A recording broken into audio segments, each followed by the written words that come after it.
Anda masih menyaksikan Sergap Pemirsa. 3 pekan hilang, seorang wanita pengusaha ditemukan tewas terkubur di septic tank rumahnya di Kampar Riau. Korban tengah hamil 7 bulan dari pernikahannya dengan suami kedua. Korban diduga dibunuh oleh suaminya yang menghilang setelah keluarga mulai curiga.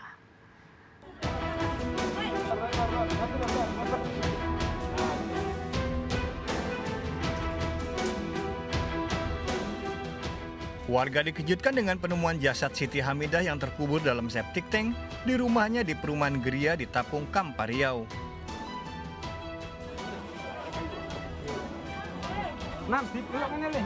Tragis, wanita pengusaha kelapa sawit ini yang sedang hamil 7 bulan, anak keempatnya dari pernikahan dengan Alex, suami keduanya.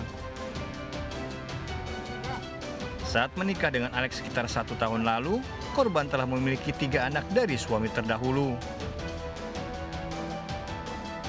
Jasad wanita 32 tahun ini dievakuasi ke Rumah Sakit Bayangkara, Polda Riau. Penemuan jasad korban berawal dari kecurigaan keluarga setelah Alex memberitahu korban hilang sejak 21 Mei lalu, namun tidak dilaporkan ke polisi. Sejak saat itu, Alex pun ikut menghilang, sedangkan 3 anak korban telah dititipkan kepada mantan suami korban. Keluarga makin curiga setelah karyawan korban mengaku pernah diperintahkan suami korban untuk menggali lubang sedalam 1 meter di samping septic tank. Menurut keluarga, sejak menikah korban dan suaminya kerap diwarnai pertengkaran karena sang suami menuduhnya berselingkuh. Kemudian dibilang sama si suaminya kakak kami ini dibilangnya udah nggak tersumbat lagi septic tanknya. Nah di situ kami punya kecurigaan, makanya kami gali, kami inisiatif untuk menggali itu. Dan ternyata emang ada kakak kami di sana. Kemudian dilakukan penggalian, kita pun sampai ke sana bersama-sama dengan identifikasi dari Polres. Terus digali, setelah digali memang ada ditemukan mayat. Demikian. Polisi kini memburu suami korban yang diduga sebagai pelaku pembunuhan. Dari Pekanbaru Riau, Indra Yoserizal melaporkan. Hasil otopsi jasad korban wanita hamil yang ditemukan terkubur di septic tank di Kampar Riau didapati ada tanda kekerasan di leher korban. Diduga korban dibunuh oleh suami keduanya yang menghilang.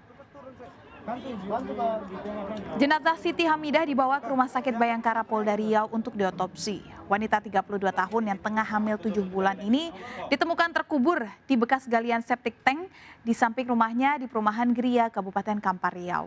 Hasil pemeriksaan tim medis didapati tanda kekerasan di leher korban. Selain itu dari pemeriksaan diperkirakan janin yang dikandung korban berusia 24 minggu. Korban diduga dibunuh lebih dulu, kemudian jasadnya dikubur. Diduga korban dibunuh oleh suami keduanya yang menghilang. Dari hasil pemeriksaan, kita temukan adanya kekerasan pada daerah leher.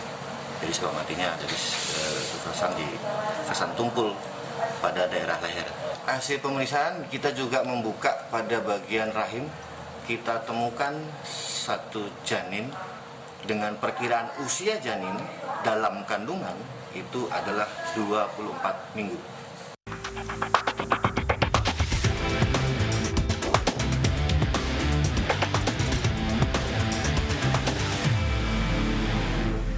Pemirsa, pembunuhan ibu dan anak di Kendal, Jawa Tengah yang ditemukan tewas bersimbah darah di rumahnya begitu mengejutkan. Ironis, pelaku pembunuhan ini ternyata menantu korban. Pelaku sakit hati lantaran sang mertua memintanya bercerai dengan istrinya. Pelaku dianggap sumber masalah karena kecanduan judi online hingga memiliki banyak utang.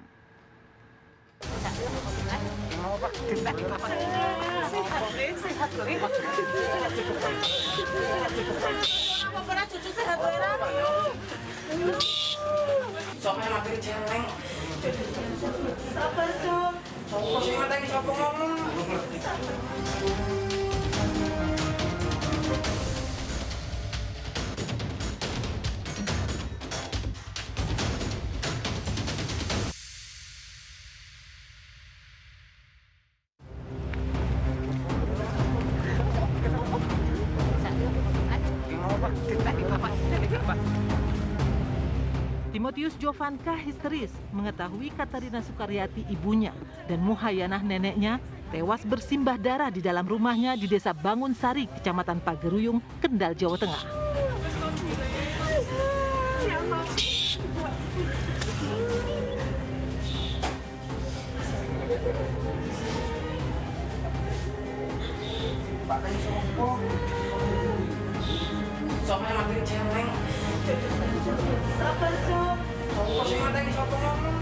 Keluarga berupaya menenangkan Jovan. Pelajar SMA ini kebingungan saat pulang mendapati garis polisi memagari rumahnya. Sejak Minggu pagi, Jovan diajak pergi oleh Ari Rismawan, pamannya. Selama ini, korban Muhayanah dan Karyati tinggal di rumahnya bersama Jovan, anak Karyati. Sementara suami Karyati bekerja di kota Solo. Pembunuhan ibu dan anak ini diketahui Senin dini hari setelah warga curiga rumah korban sepi. Warga lalu mendobrak pintu rumah yang terkunci dan mendapati ceceran darah di dalam rumah korban. Betapa terkejut didapati jasad Muhayanah 65 tahun dan Karyati 44 tahun bersimbah darah di kamar mandi rumahnya. Mendapat laporan warga, polisi melakukan olah TKP di rumah korban. Diketahui di kamar mandi. Saat itu pintunya memang dikunci atau gimana? Dikunci, udah dikunci lah, jadi dibuka enggak karena terus didobrak. Tuh. Lukanya apa aja? Banyak lukanya apa? Ya katanya itu lukanya di sini, ini yang di kepala ya. Tua, sini terus sini apa ya? Kalau yang tinggal di rumah sini ada berapa orang? Ada 3 orang. 3 orang ya. Plus putranya itu, anaknya yang laki-laki itu. Saat olah TKP tidak ada barang berharga milik korban yang hilang. Polisi menduga pembunuhan ibu dan anak ini berlatar belakang dendam. Dugaan sementara pelaku ini karena dendam. Dendam ya? Ya. Jadi bukan motif perampokan ini? Tidak. Gimana? Barangnya ada yang hilang, barang-barang. Untuk barang-barang sementara baru kita identifikasi barang-barang korban yang hilang. Jenazah kedua korban dibawa ke RSU Dr. Suwondo, Kendal untuk diotopsi.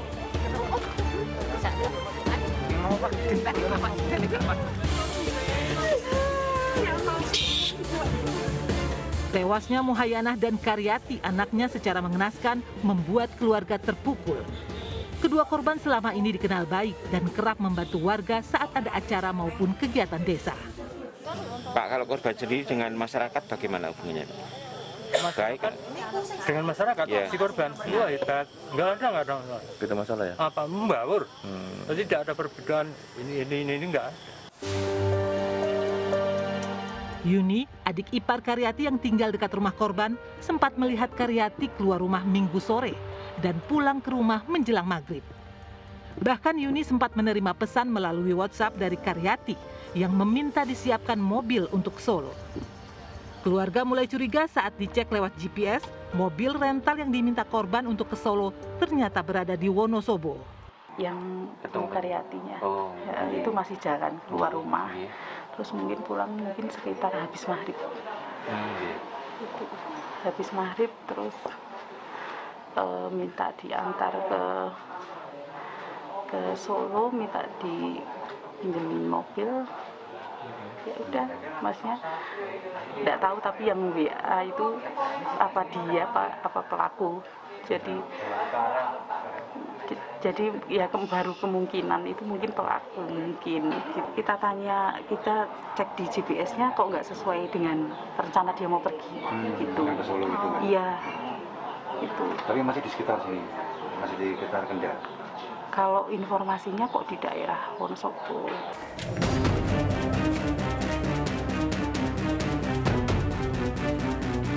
Pelaku pembunuhan ini akhirnya berhasil ditangkap tim Reskrim Polres Kendal di Indramayu, Jawa Barat saat hendak kabur ke Jakarta. Pelaku ditembak kakinya oleh polisi karena melawan. Mengejutkan, pelaku pembunuhan ini ternyata Ari Rismawan, menantu Muhayanah yang juga adik ipar korban Karyati. Pelaku terlacak dari GPS mobil rental yang dikendarainya. Dari Kendal pelaku menuju Wonosobo, lalu ke Temanggung hingga akhirnya berhenti di sebuah hotel di Jalan Sriwijaya, Kota Semarang. Pelaku lalu melanjutkan perjalanan dengan menumpang bus untuk kabur ke Jakarta. Peristiwa berawal pagi hari saat Ari Rismawan mengajak Jovan, keponakannya, anak Karyati, berdalih menagih utang ke Kaliwungu. Keduanya berboncengan menggunakan sepeda motor Jovan.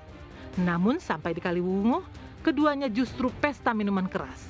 Ari kemudian membawa Jovan melanjutkan mabuk di sebuah hotel hingga Jovan tak sadarkan diri. Kesempatan ini digunakan Ari membawa motor Jovan dan digadaikan 9 juta rupiah di Sukorejo. Sekembalinya ke hotel, Ari memakai handphone Jovan untuk bermain judi online hingga uangnya habis. Ari kembali mengajak Jovan mabuk dan kemudian ditinggal pulang untuk meminta maaf. Di rumah, Ari bertemu dengan Muhayanah, ibu mertuanya, dan Karyati, ibu dari Jovan. Namun kemudian Karyati pamit berbelanja. Ari kemudian meminta maaf pada Muhayanah telah menghabiskan uang gadai motor milik Jovan. Muhayanah lalu meminta Ari menceraikan putri bungsunya. Sakit hati, Ari menganiaya ibu mertuanya hingga tewas, serta menganiaya Karyati yang pulang berbelanja dengan senjata tajam dan tabung gas LPG 3 kg. Jenazah kedua korban diseret pelaku ke kamar mandi. Di lokasi polisi mengamankan sebilah pisau dan tabung gas LPG 3 kg yang digunakan pelaku untuk menghabisi korban. Saat diperiksa polisi, pelaku Ari mengaku emosi dan sakit hati lantaran Muhayanah mertuanya memintanya bercerai dengan istrinya. Sang mertua menganggap Ari yang bekerja serabutan sebagai pembuat masalah bagi keluarga. Terus ke rumah ibu mertuanya mau ngapain waktu itu? Mau minta maaf, Pak. Mau terus terangin kalau motornya udah saya gadein. Terus? Ya itu, Pak. Terus mertua marah-marah sama saya, suruh saya bercerai sama istri saya harus menjauhin anak-anak saya. Intinya saya harus pisah sama anak istri saya, Pak. Jadi kata-kata itu yang buat kamu sakit hati? Iya, Pak. Karena saya udah nikah itu udah lama, Pak. Cuman harta saya satu-satunya cuman anak istri saya, Pak. Pelaku ini hidupnya penghasilannya tidak jelas, dia kerja serabutan. Mertuanya merasa bahwa anaknya disia-siakan seperti itu, sehingga pelaku dimarah-marahi, bahkan disuruh untuk menceraikan istrinya. Kondisi diperparah dengan kelakuan pelaku yang kecanduan judi online hingga memiliki banyak utang. Bahwa tersangka memang mempunyai hobi main judi online. Nah, karena dia suka main judi online, terus dia banyak kalah, akhirnya banyak hutang. Itu yang menjadi salah satu modus ataupun yang dia lakukan, sehingga mertua dan kakak iparnya dihabisi. Hasil gede motor itu buat apa sih, Mas? Langsung ditransfer ke online, Pak. Ke online. Terus setelah itu berapa lakunya? Lakunya itu 10 juta, Pak, tapi terimanya enggak 10 juta, Pak. 10 juta. Tapi di transfer yang untuk judi online berapa? 7.950.000, Pak. Itu untuk main judi apa sih, Mas? Poker itu, Pak. Oh, poker. Melengkapi penyidikan, polisi menggelar rekonstruksi pembunuhan di Mapores Kendal yang diawali dari kedatangan tersangka ke rumah mertuanya untuk mengajak Jovan menagih utang di Kaliwungu. Saat rekonstruksi terungkap, usai menghabisi nyawa ibu mertua dan kakak iparnya, pelaku sempat membuat kopi dan merokok di dalam rumah dengan baju berlumuran darah. Akibat perbuatannya, pelaku terancam 20 tahun penjara. Keluarga berharap pelaku Ari Rismawan diganjar hukuman setimpal. Terjadinya kasus kekerasan dalam rumah tangga sangat memprihatinkan. Menurut kriminolog Universitas Budi Luhur, Luki Nurhadianto, dalam kasus ini pelaku juga dipengaruhi minuman keras hingga memicu terjadinya aksi kekerasan yang menjurus pada pembunuhan.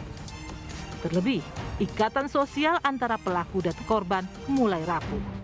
Dalam konteks pembunuhan memang seringkali ada stimulus yang lain nih. Dalam hal ini bisa dalam konteks emosional, dendam, atau kemudian dalam konteks warisan dan lain-lain. Nah, saat kemudian ini tidak terlampiaskan dalam konteks orang-orang yang sadar, dengan adanya miras seringkali menjadi pemicu.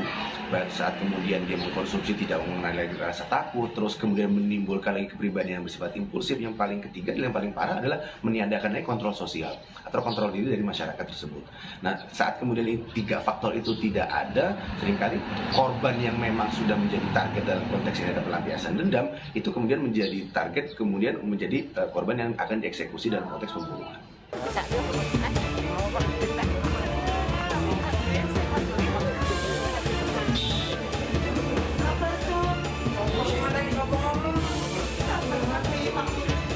Tim Liputan iNews melaporkan. Geger penemuan mayat bayi di kebun kosong di Bekasi, Jawa Barat. Ironis, bayi diduga hasil hubungan sedarah kakak adik. Informasinya kami hadirkan sesaat lagi.